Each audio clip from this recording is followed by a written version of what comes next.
Bismillahirrahmanirrahim. Assalamualaikum warahmatullahi wabarakatuh. Saya Muhammad Sufian bin Marazi, asal Kampung Karachi dan berpendidikan lulusan di Al-Azhar dan juga UUM dalam bahagian sains kenegaraan, dan sekarang masih dalam proses menyambung pengajian di peringkat PhD di Akademi Islam Hadari, Universiti Kebangsaan Malaysia. Sri Menanti ini dikenali sebagai Bandar Diraja kerana adanya istana besar Sri Menanti, dan juga di Sri Menanti ini banyak produk pelancongan sebenarnya. Antaranya kita ada Taman Rekreasi Ulu Bendul, Gunung Angsi, dan kita ada agro pelancongan, udang galah, pengeluar udang galah terbesar yang telah import sampai ke Singapura, dan kita ada jelapang padi dan juga budaya adat perpatih yang sangat terkenal di Negeri Sembilan ini, dan inilah Sri Menanti. Dan Sri Menanti ini kita ada 4 luak. Yang pertama luak Karachi, luak Ulumwa, luak Gunung Pasir dan juga luak Ineh. Luak Ineh itu berhampiran lah, tetapi dia berada di luar kawasan Sri Menanti, dan kita ada 3 saja luak,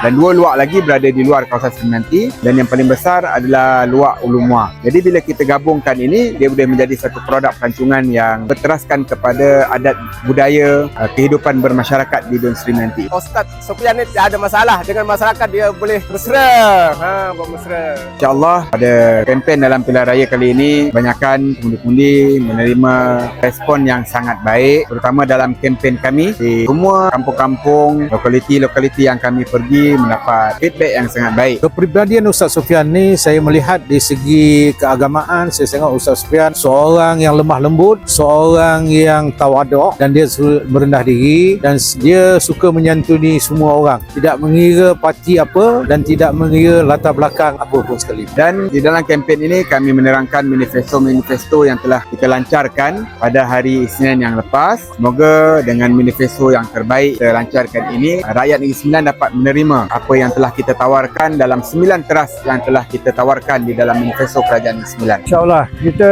daripada PAS memang menyambut baik arahan daripada pucuk pimpinan kita supaya adakan kerjasama dan penyatuan ummah di kalangan kita, terutamanya untuk umat Islam dan Melayu kita. Kepada pengundi-pengundi yang duduk di kampung dan juga berada di luar, saya merayu pada semua balik mengundi pada 1 hari bulan nanti, berhati-hati di jalan raya, dan saya mohon sokongan undian dan juga doa daripada pengundi-pengundi Dun Sri Menanti untuk memberikan undian kepada saya yang membawa bendera Barisan Nasional calon 01. Undilah PN. Lagipun dengan dia, kalau kita mohon pun walaupun cepat lambat geriti, kalau ada peruntukan dapat. Dia tak adalah macam dolar dali sekali.